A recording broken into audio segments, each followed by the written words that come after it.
শুভেচ্ছা জানাচ্ছি। আমি মোহাম্মদ আফসারুজ্জামান।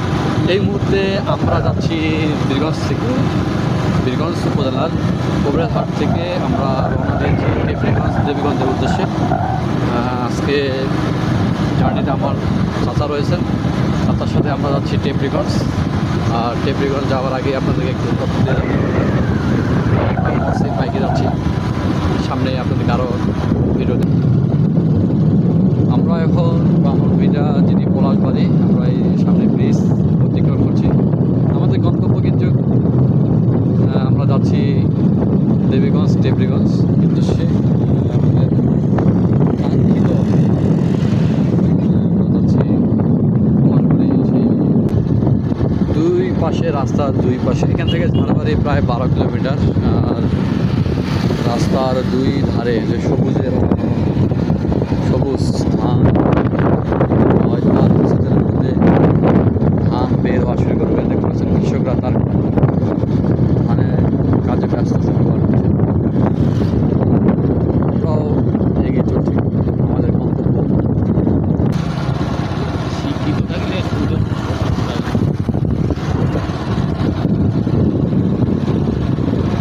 এই রাস্তা দিয়ে যাওয়ার সময় চোখে পড়লো আমার যে ঘোড়ার গাড়ি।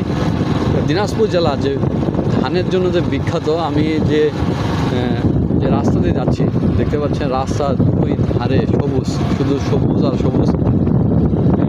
দিনাজপুর জেলা শস্য ভাণ্ডার হয় বলা হয় এই কারণে যে আমাদের প্রধান যে অর্থকরী ফসল ধান আমরা উৎপাদন করি, সেটি আপনি যে কেউ গ্রামে বা দিনাজপুর অঞ্চল না ঘুরে বেড়ালে আপনি সেটি আপনি ধারণা করতে পারবেন না যে কী পরিমাণ আমাদের এই এলাকায় ধান উৎপাদন করা হয়। আমরা রাস্তার দুই পাশে সবুজ আর সবুজ।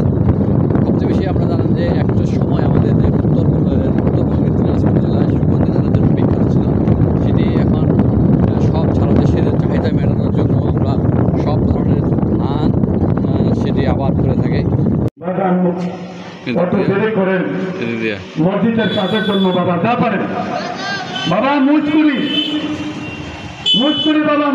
আমরা কিছুক্ষণ আগে বীরগঞ্জ মোড় অতিক্রম করে এখন আমরা যাচ্ছি, এটা কোন দিক?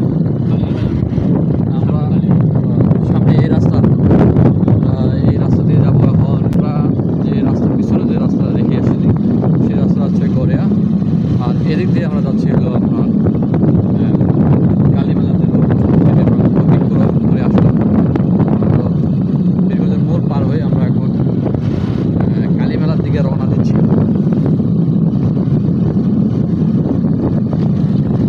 এখান থেকে রাস্তার সারি সারি শুধু অর্জুন গাছ। আর আমরা এই মুহূর্তে রয়েছি পঞ্চগড় জেলার যে ফুলবাড়ি, সেখানে আমরা যাচ্ছি। এই রাস্তা দিয়ে যাবো দেবীগঞ্জ টেপরিগঞ্জের দিকে। রাস্তার দুই ধারে অর্জুন গাছ। আমি প্রায় আজ থেকে সামনে কালীগঞ্জ 1 কিলোমিটার পরেই কালীগঞ্জ। আমি প্রায় দীর্ঘদিন 5-6 বছর হবে এই সময়টা হবে। এই সময়ে আমি এর আগেও এই রাস্তা দিয়ে আসছিলাম। আমরা এই পাশ দিয়ে হয়ে এখন কাঙ্ক্ষিত আমাদের যে দেবীগঞ্জ যে ব্রিজ, এই ব্রিজে আমরা ব্রিজ দিয়ে যাচ্ছি। সে নদীতে কোনো পানি নাই, পানি নেই। দেখতে পাচ্ছেন যে ব্রিজে দৃষ্টিনন্দন একটা ব্রিজ। এই পাশে দেখতে মরুভূমি হয়ে আছে, পানি নাই।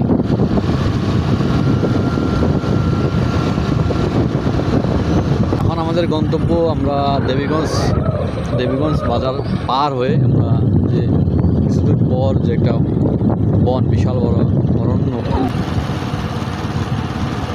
অসাধারণ দৃশ্য। আমি আজ থেকে প্রায় 7-8 বছর আগে আমি এখানে আসছিলাম। আমি যখন স্কুলে পড়তাম, স্কুল থেকে স্কাউটের আমরা বীরগঞ্জ পাইলট উচ্চ বিদ্যালয় থেকে আমরা স্কাউটের প্রায় ভবেশ স্যার, সেই সময়কার ভবেশ স্যার আমাদের স্কুলের শারীরিক শিক্ষক ছিল। স্যারের সাথেই আমরা 8 দিনের যে ক্যাম্প সেটি দেবীগঞ্জে হয়েছিল, সেখানে আমরা আসলাম। এখানেও আমরা ছিলাম। আজকে অনেক দিন পর এই রাস্তা দিয়ে যাচ্ছি, ভালো লাগছে।